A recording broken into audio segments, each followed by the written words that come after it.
انسان ہوں گے جو آخر میں جہنم سے نکلیں گے۔ ایک کے بارے میں فرمایا کہ اللہ تعالیٰ جہنم سے، حضور صلی اللہ علیہ وسلم فرما رہے ہیں کہ میں جو سب سے آخر میں جہنم سے نکلے گا اور سب سے آخر میں جنت میں داخل ہوگا میں وہ جانتا ہوں۔ ان میں سے ایک شخص وہ ہوگا کہ اللہ تعالیٰ اس کے ایمان کی وجہ سے جہنم سے باہر نکالیں گے تو کہے گا الحمدللہ، تمام تعریفیں اللہ کے لیے ہیں، اے جہنم تجھ سے اللہ نے مجھے پناہ عطا فرمائی اور چھٹکارا نصیب فرمایا اور میں نکل آیا۔ اور وہ سمجھے گا کہ کائنات کا سب سے خوش قسمت انسان میں ہوں، لیکن اس کا چہرہ آگ کی طرف ہوگا، وہ آگ کی تپش کو محسوس کرے گا جہنم سے باہر، اور اس میں اس کو تکلیف ہوگی تو اللہ سے دعا کرے گا اے اللہ اس چہرے کو میرے جہنم سے پھیر دے تاکہ یہ دیکھ کر اور اس کی جو گرمی سے مجھے تکلیف ہو رہی اللہ اس کا چہرہ پھیر دیں گے۔ تو چہرہ جو پھرے گا جنت کی طرف۔ ایک اور روایت میں آتا ہے اس کے لیے ایک درخت سامنے لایا جائے گا اور وہ درخت کو دیکھے گا تو تمنا کرے گا کاش میں اس کی سائے میں چلا جاؤں، تو اللہ سے دعا کرے گا اے اللہ آپ نے جہنم سے تو نکال دیا، اس کے عذاب سے مجھے نجات دی، بہت بڑا احسان کیا، مجھے اس درخت تک پہنچا دیجیے۔ اللہ پوچھیں گے اس کے بعد تو تم کوئی مانگو گے؟ کچھ مانگو گے نہیں، جہنم سے میں نے نکالا ہے اپنے فضل سے، اس کے بعد تو کچھ نہیں مانگو گے۔ وہ عہد پیمان کرے گا اور کہے گا کہ میں نہیں سوال کروں گا اس کے بعد۔ اللہ تعالیٰ اس درخت کے سائے کے نیچے پہنچا دیں گے۔ اب جب اس درخت کے سائے میں آئے گا اور وہاں ایک چشمہ ہوگا، اس سے پانی پیے گا اور پانی پی کر اس کو مزہ آئے گا تو اس کو احساس ہوگا کہ میں نے تو اللہ سے وعدہ کیا ہے کہ میں کچھ نہیں مانگوں گا۔ کافی عرصہ وہ خاموش رہے گا، لیکن خاموش رہنے کے بعد اس کو اس سے آگے اس سے بھی ایک خوبصورت درخت نظر آئے گا اور وہ اس درخت کو دیکھ کر پھر اللہ کو پتہ ہے کہ میرے بندے نے مجھ سے مانگنا ہے، جس چیز سے اس کو صبر نہیں کیسے نہیں مانگے گا، حالانکہ مجھ سے وعدہ کیا ہے، اللہ کو پتہ ہے۔ اس درخت کو دیکھ کر بہت عرصے کے بعد، کیونکہ وعدہ کیا تھا نہیں مانگوں گا، پھر یہ مانگے گا۔ اللہ تعالیٰ نے فرمائیں گے تم نے کہا نہیں تھا میں نہیں مانگوں، اے اللہ بس یہ ایک تمنا اور ہے اس کو پورا کر دیں، تو پھر اللہ اپنے فضل سے کہیں گے تم کتنے وعدوں کو بھول جانے والے ہو، ابھی وعدہ کیا تھا بھول گئے، اب مانگ رہے، چلو میں تمہارے عذر کو قبول کرتا ہوں کہ تم نے وعدہ خلافی کی اس درخت کے نیچے، اب اس درخت کے سایہ، اس کا حسن خوبصورتی، اس کے نیچے کا پانی پہلے سے بھی اچھا ہوگا، وہاں پہنچ کر اللہ کا شکر ادا کرے گا اور بہت عرصے خاموش رہے گا، اور یہ سارا نظام اللہ کی طرف سے چل رہا ہے اور اللہ کر رہے ہیں اس کے ایمان کی وجہ سے۔ حدیث میں حضور صلی اللہ علیہ وسلم فرما رہے ہیں کہ اللہ اس کے سامنے ایک تیسرا درخت ظاہر کریں گے جو جنت کے قریب ہوگا اور پچھلے درختوں سے اور زیادہ خوبصورت ہوگا۔ وہ کیا حسن ہوگا ہم اس کا تصور بھی نہیں کر سکتے۔ اس کے پاس جب پہنچے گا تو اور زیادہ راحت ہوگی، اس کا پانی پیے گا اور زیادہ اس کو مزہ آئے گا اور اس کو یاد ہوگا کہ اللہ نے مجھ سے بہت عہد و پیمان لیا تھا، وہ خاموش رہے گا۔ اللہ جانتے ہیں کہ یہ بندہ بے صبرا ہے اور اس چیز سے اس کو صبر نہیں ہے، ضرور مانگے گا، تو کچھ جب اچھا جنت سامنے آ جائے گی تیسرے درخت کے بعد، اللہ فرمائیں گے ہاں پھر اللہ سے مانگے گا اے اللہ آپ نے اتنا احسان کیا، بس جنت کے سامنے مجھے کر دے، جنت کی طرف مجھے آگے کر دے۔ اللہ فرمائیں گے اپنے وعدوں کو بھول گیا، ابھی تو وعدہ کیا تھا کہ میں کچھ نہیں مانگوں گا، پھر مانگتے ہو، تو اللہ اس کے جنت کے قریب کر دیں گے۔ اب جنت کے مناظر کو دیکھ کر وہ اور بے چین ہو جائے گا اور جنت کی نعمتیں، جنت والوں کے مزے، پھر کہے گا اے اللہ مجھے جنت میں داخل کر دے۔ اللہ پھر فرمائیں گے تم نے عہد و پیمان کیا تھا، پھر تم بھول گئے، کتنا جلدی تم اپنے عہد و پیمان کو بھول جاتے ہو۔ تو جب وہ جنت کو دیکھے گا اللہ فرمائیں گے بہت ساری روایتیں ہیں اور ہر شخص کے لیے الگ الگ حالات ہیں۔ ایک میں یہ بھی ہے کہ جو ہے تم نے جنت کو دیکھا، تم دنیا کے بادشاہوں میں سے کسی ایک بادشاہ کے ملک کی طرح تم مجھ سے مانگو، تو وہ تمنا کرے گا اور اپنے علم کے مطابق اللہ سے مانگے گا۔ جب مانگے گا اللہ فرمائیں گے کہ وہ ایک بادشاہ کی حکومت تو کیا، میں 5 حکومتوں کے برابر تمہیں جنت کی جگہ دیتا ہوں۔ اور پھر جب وہ دی جائے گی اللہ فرماتے ہیں وہ، اور ایک روایت میں اس کے 10 گنا، اور ایک روایت میں دنیا اور دنیا سے 10 گنا بڑی جنت دیتا ہوں اس ایمان کے بدلے میں جو تمہارے دل میں تھا، جس کو تم لے کر آئے ہو۔ تو یہ ایمان اتنی قیمتی دولت ہے۔ ایک روایت میں جب جنت کے میں داخل کیے جانے لگے گا تو اللہ فرمائیں گے میں 10 گنا بڑی جنت دے رہا ہوں، اور اس کے خیال میں ڈالا جائے گا جنت کھچا کھچ بھری ہوئی ہے، وہاں تو بہت زیادہ رش ہے، وہاں تو پاؤں رکھنے کی جگہ نہیں.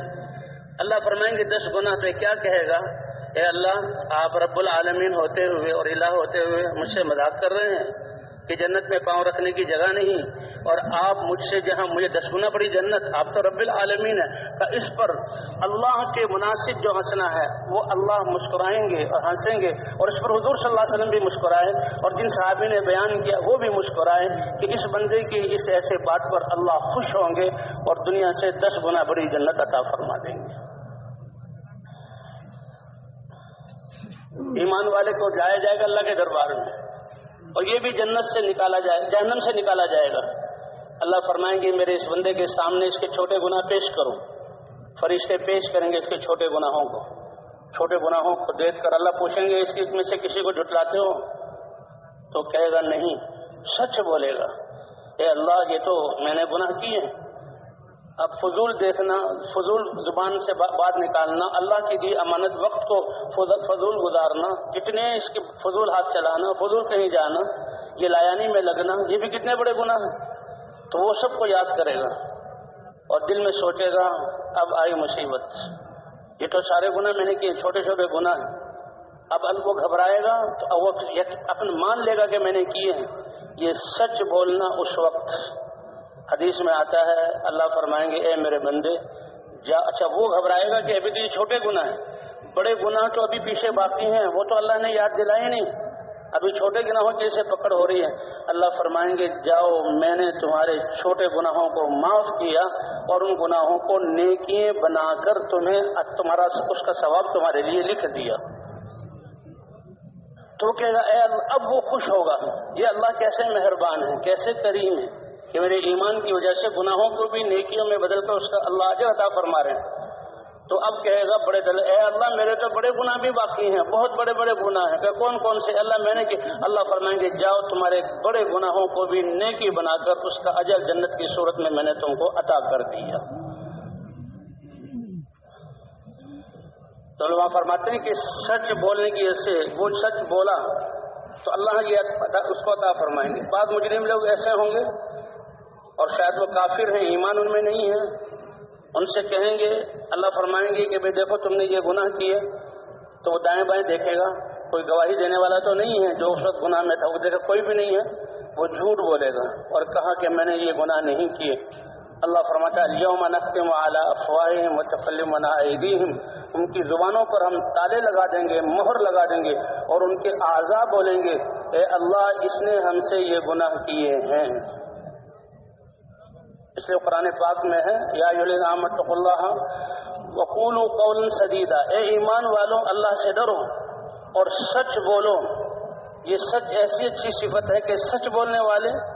اگرچہ گناہ گار ہوں گے اللہ کے سامنے سچ بولیں گے، اس پر اللہ تعالیٰ ان کے سچ بولنے پر ان کے گناہوں کو بخش دیں گے اور اس کو نیکی کی صورت میں ثواب عطا فرمائیں گے. اور جھوٹ بولنے والوں کو، جو جھوٹ کا عادی ہے وہ اللہ کے سامنے بھی جھوٹ بولے گا، کہے گا ہم نے تو نہیں یہ گناہ کیا.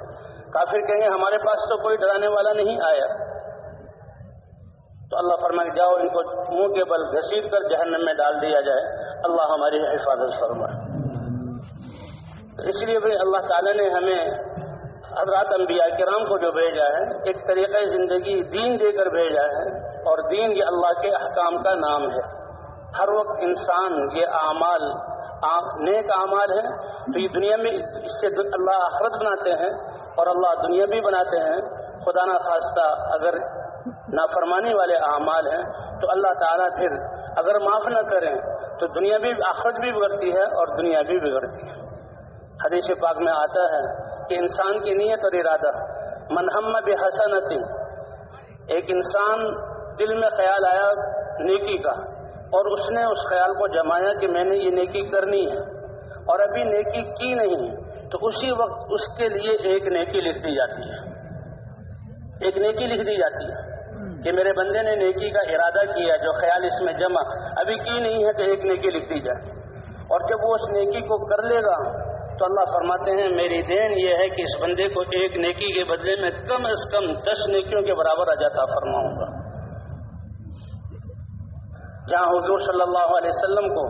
لیلۃ المعراج میں اللہ کے دربار میں حاضری ہوئی، موسیٰ علیہ السلام اور انبیاء سے ملاقات کر کے اللہ کے دربار میں پہنچے اللہ نے اس امت کے لیے کیا عطا کیا؟ 50 نمازیں، کیونکہ انسان کو تو دنیا میں بھیجنے کا مقصد ہی عبادت ہے، اور عبادت کیا؟ ہر آن ہر گھڑی وہ اللہ جو خالق ہے، مالک ہے، رزاق ہے، حفاظت کرنے والا ہے، نعمتیں دینے والا ہے، سب کچھ اسی کا ہے، اسی نے ساری کائنات کو مسخر کیا، اس کا کیا حکم ہے اور اس کو نبی کے طریقے پر ماننا، یہ ہر وقت عبادت۔ تو 50 نمازوں کا حکم دیا، اب 50 نمازیں امت پڑھے تو بتائیں باقی کن چیزوں کا وقت ملے گا؟ اور جہاں اللہ نے اپنی عبادت کا حکم دیا تو فوراً یہی خیال کہ اللہ کی ماننا ضروری، جب ہم اس کی عبادت میں لگیں گے تو رزق کا مسئلہ کیا ہوگا؟ تو اللہ فرماتے ہیں ما اريد منهم من رزق وما اريد ان يطعمون ان اللہ هو الرزاق ذو القوة المتین۔ یہ تو اللہ کی عبادت میں لگیں گے، اور رزق دینے والی ذات کون سی ہے؟ اللہ کی ہے۔ تو 50 نمازیں ملی، اور موسیٰ علیہ السلام کے ملاقات پر کہا کم کرواؤ، 9 دفعہ واپس حضور صلی اللہ علیہ وسلم اللہ کے دربار میں حاضر ہوئے، ہر دفعہ اللہ نے 50 نمازیں کم کی، اور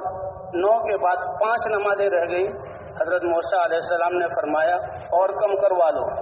میں نے امت کو آزمایا ہوا ہے، یہ 5 بھی نہ ادا کر سکے۔ اللہ کے رسول صلی اللہ علیہ وسلم نے فرمایا مجھے شرم آتی ہے کہ 5 سے کم کرواؤں، 24 گھنٹے میں میری امت 5 تو نمازیں ادا کرے گی۔ اللہ کے رسول نے 5 نمازوں کو قبول کیا، اور تو اللہ کی طرف سے اعلان ہوا اے میرے نبی آپ کی یہ امت 5 نمازیں پڑھیں گی اور ثواب میں 50 نمازوں کا عطا کروں گا۔ اور اسی کے ساتھ یہ ہے کہ جو ان میں سے نیکی کا ارادہ کر لے گا کہ میں نے کرنی ہے تو اس ارادے پر اللہ، اس نیت پر اللہ ایک نیکی عطا فرمائیں گے، اور اگر اس کو عمل میں لے آئے گا تو کم از کم اللہ کی طرف سے 10 نیکیوں کے بقدر اس کو اجر ملے گا۔ اور ایک روایت میں من ہم بسیئۃ، برائی کا ارادہ کیا لیکن روک لیا، برائی کا ارادہ کیا اور برائی کر لی، تو اللہ فرماتے ہیں کہ اس کو ایک ہی برائی لکھا جائے گا۔ اور دوسری روایت میں آتا ہے برائی کا ارادہ کیا لیکن بعد میں ایمان کے جذبے سے خیال آیا کہ اللہ کی نافرمانی تو بڑی نقصان دینے والی چیز ہے، اس لیے میں اس گناہ سے بچتا ہوں، تو اللہ کے ڈر سے اگر اس کو چھوڑ دیا تو اس پر بھی اللہ ایک نیکی لکھ دیں گے۔ اس لیے بھائی اللہ نے یہ زندگی جو دی ہے آخرت کا سرمایہ بنانے کے لیے، اور یہ دین جو دیا ہے اس پر وعدہ ہے کہ اگر بس یہ والے ایمان والے ہوتے اور تقوی والی زندگی اختیار کرتے کہ اللہ کیا چاہتے ہیں، اللہ کے احکام کو نبیوں کے طریقے پر بجا لانا جیسے اللہ چاہتے ہیں، اور اپنی زندگیوں کو گناہوں سے بچانا، تقوی اختیار کر لیتے تو ہم زمین اور آسمان کی برکتوں کے دروازے ان کے لیے کھول دیتے۔ اسی لیے حضرات انبیاء کرام کی محنت، جب نبی محنت فرماتے تھے انسانوں کی زندگی بنانے کے لیے، اللہ نے حضرات انبیاء کرام کی دعوت والی محنت اور تبلیغ والی محنت اسی کو ذریعہ بنایا، اور اسی پر اللہ تعالی ہدایت کو زندہ فرماتے تھے، لوگ ہدایت پر آتے اور اس پر فیصلے ہوتے تھے باطل والوں کے بچنے کے۔ اس لیے حضرات انبیاء کرام قوموں کے پاس آ کر نوح علیہ السلام نے 950 سال دعوت دی، ان کی عمر 1200 سال، 950 سال تو یہ قوم کے طوفان میں غرق ہونے سے یہ پہلے کے ہیں، اور ان کی عمر 1200 سال تھی۔ اسی طرح تمام انبیاء کرام آئے اور نبیوں نے اپنی امتوں کو ان کی محنت کے ذریعے ایمان آیا اور اپنی امتوں کو اللہ کی طرف بلایا، اللہ کا دین سکھلایا اور اس پر چلایا، اور دین والوں پر فیصلے ہوئے اور اللہ نے باطل کو ختم کیا۔ قوم نوح جو 950 سال تک نوح علیہ السلام کی تکذیب کر رہی ہے، مذاق اڑا رہی ہے، اللہ نے روئے زمین کو پاک کر دیا۔ قوم عاد آئی اس کے بعد، کہ جس کا ذکر اللہ فرماتے ہیں التی لم یخلق مثلها فی البلاد، ایسی طاقتور قوم اللہ فرماتے ہیں کہ پہلے اور بعد میں ان کی طرح روئے زمین پر بڑے جسم والا ہم نے پیدا نہیں کیا۔ اب جو اللہ نے طاقت کی نعمت دی اسی کے مطابق وہ پہاڑوں کو تراشتے تھے، اسی کے مطابق اپنی حویلیاں بڑی بڑی بناتے تھے، اسی کے مطابق زندگیاں ان کی آتا ہے روایات میں 800-900 سال ہوتی تھی، دنیا کے نقشے بناتے۔ فرمایا اگر اپنے رب کو پہچان کر اللہ کے احکام پر چلتے تو اللہ پکڑ کے بجائے ان پر اپنی اور نعمتیں دنیا میں دے دیتے، ان کی زندگی کو امن والا بنا دیتے، اور جنت موت کے بعد آخرت میں اللہ ان کو جنت عطا فرماتے۔